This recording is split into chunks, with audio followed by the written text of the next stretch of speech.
Hey, what is going on guys, Tech Enthusiast here, and this is an unboxing video of the Huawei Mate 10 Pro. Removing the top, you have a very nice presentation with the phone on the left. I'll put that aside so I can get to the rest of the accessories in the box. So you have the USB Type-C cable, the earphones which look like earpods, a USB Type-C to 3.5mm headphone jack adapter, and the fast charger.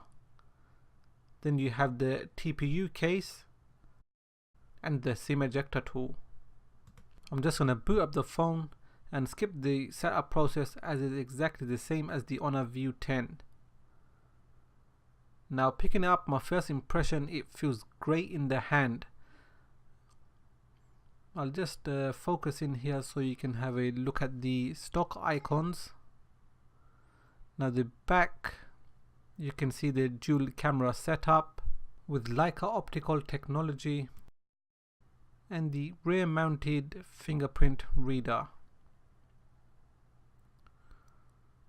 So on the top you have the IR blaster, which is definitely good to see as you can find it useful in certain situations.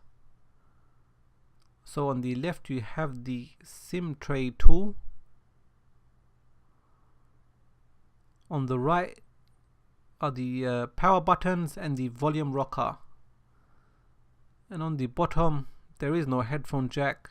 You have the USB Type-C port and a single firing speaker grill. One thing to note is that this has an OLED panel, unlike the Honor View 10 which has an LCD panel. So you have the notification shade the same as the Honor View 10, as well as the UI in the settings. So that does it for this late unboxing. Make sure you are subscribed for comparison test videos, and I'll catch up with you in the next video.